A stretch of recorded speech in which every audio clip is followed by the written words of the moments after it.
తెలంగాణలో చాలా ఊర్లలో ఏకగ్రీవాలు విపరీతంగా నడుస్తుంటే లక్షల లక్షల బలికి ఏకగ్రీవాలు చేస్తుంటే ఇక ఒక ఆయన ఇంతకుముందు సర్పంచ్గా పనిచేసినటువంటి ఒక ఆయన మళ్ళా సర్పంచ్గా నిలబడంటే కూడా ఆయన బెదురుకుంటున్నాడు. నాకొద్దు సర్పంచ్ పదవి, నేను నిలబడను అంటున్నట. ఇక్కడ చూడొచ్చు, మళ్ళీ సర్పంచ్ పదవి అంటేనే భయపడి పారిపోతున్నట్టు చూడండి. ఎందుకంటే సర్పంచ్ అంటే అందరూ అనుకుంటున్నట్టు ఏదో కథం ఏదో హోదా అనుకుంటారు. కానీ మనం చూసినాం కేసీఆర్ గవర్నమెంట్లో సర్పంచులు కొంతమంది సూసైడ్ చేసుకున్నారు. అంటే బిల్లులు ఇప్పుడు సర్పంచ్ గెలిచే వరకు బాగానే ఉంటుంది. ఆ తర్వాత ఓ బల్బు అయినా వచ్చి సర్పంచ్ని అడుగుతారు, రోడ్లు ఉడకపోయినా సర్పంచ్ని అడుగుతాడు, మురుగు తీయకున్నా సర్పంచ్ని అడుగుతారు. లేకుంటే ఇంకా ఊర్లోకి ఎవరైనా వచ్చినా కానీ ఆయనే సర్పంచే ఖర్చు పెట్టుకోవాలి. ఇట్లా మంచికి చెడ్డకు ఆయన జేబులకు వచ్చేటివి ఏమో కానీ పోయేటివి ఎక్కువ ఉంటాయి.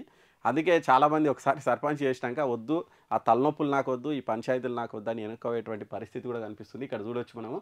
ఒకసారి ఆల్రెడీ సర్పంచ్ అయినంటే ఈయన కాట్న రాజు అంటే ఆయన ఇంకోసారి నేను మళ్ళీ పోటీ చేసి గెలిస్తే కనుక నా బతకాగమవుతుంది, నాకు వద్దు ఆయన సర్పంచ్ పదవి అంటున్నాడ. ఆయన ఆల్రెడీ సొంత పనులతోటి సొంత డబ్బులతోటి భూగర్భ డ్రైనేజ్ వ్యవస్థ సీసీ రోడ్లు వేసిండట. 5 ఏళ్లలో నాకు రూపాయి రాలేదు. ఆ రూపాయి రాకపోగా మళ్ళీ నా మీద అట్రాసిటీ కేసులు 14 కేసులు అయినాయి. ఉన్నట్టు 50 లక్షలు అప్పు అయింది, మీదంగా 15 కేసులు అయినాయి నా మీద. ఇక నాకు వద్దే వద్దు అంటున్నట్టు ఆయన. ఇంకా చూడొచ్చు ఈయన ఎక్కడైనంటే సర్పంచ్ పదవి అంటే గౌరవ మర్యాదలు దక్కుతాయని నేను అనుకున్నా. కానీ గ్రామాభివృద్ధి కోసం ఎంతో చేసినా చివరికి నాకు సర్పంచ్ పదవి అయిపోయాక వెనక్కి చూసుకుంటే వెనక 14 కేసులు మిగిలినాయంటే 50 లక్షలు అప్పు మిగిలిందంటే నాకు. మరి ఇక్కడ చూడొచ్చు, ఇక్కడ ఈయనకు 14 కేసులు 50 లక్షల అప్పు మిగిలింది.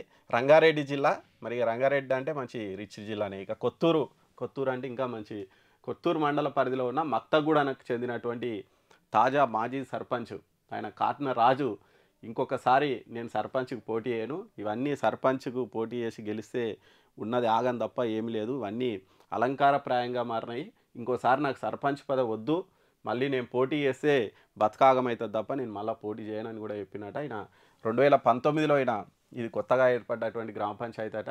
ఆయన ఫస్ట్ టైం కాట్న రాజు గెలిచిందట. ఆయన గ్రామ పంచాయతీ భవనం కట్టినట, డంపింగ్ యార్డు, శ్మశాన వాటిక, పల్లె ప్రకృతి వనం ఇవన్నీ వేసినట. ఇవన్నీ కట్టినాక ఎవరో గవర్నమెంట్ ప్లేస్ ఆక్రమించుకుంటే అట్లెట్లా ఆక్రమించుకుంటారు అన్నందుకు ఆయన మీద ఎస్సీ ఎస్టీ కేసు, దాని మీద అట్రాసిటీ కేసుతో పాటు ఒక 14 కేసులు పెట్టిరట. ఇక ఎట్లా గవర్నమెంట్ నుంచి ఫండ్స్ వస్తాయని 50 లక్షలు తెచ్చి అప్పు తెచ్చి మరి ఆ ఊర్లో అండర్ గ్రౌండ్ డ్రైనేజ్ అవన్నీ చేసినట. దానికి చివరికి రూపాయి రాలేదట. దాంతో తిరిగి అలసిపోయి ఆ పైసలు రాలేదంట. ఇక వద్దు, నాకు ఈ కేసులు మిగిలినాయి, అప్పు మిగిలింది, ఇంకోసారి నేను సర్పంచ్ పోటీ చేయనని చెప్తున్నట ఈ తాజా మాజీ సర్పంచ్ కాట్నరాజు. కాబట్టి ఇప్పుడు ఎవరైతే కోట్లు పెట్టి ఏకగ్రీవం చేసుకుంటారో, లేకుంటే లక్షలు గుమరించి ఎట్లానే గెలవాలని చూస్తున్నారో, చివరికి మీరు గెలుస్తారేమో కానీ గెలిచినాక ఇటువంటి ఇబ్బందులు కూడా ఉంటాయి. కాబట్టి కొంచెం ఆల్రెడీ సర్పంచ్ అయిన వాళ్ళకి కొంచెం ఎక్స్పీరియన్స్ తీసుకోరు, ఎన్ని తలనొప్పులు ఉంటాయి, ఏం కథ, ఏం చేయాలి, ఏం కథ అని.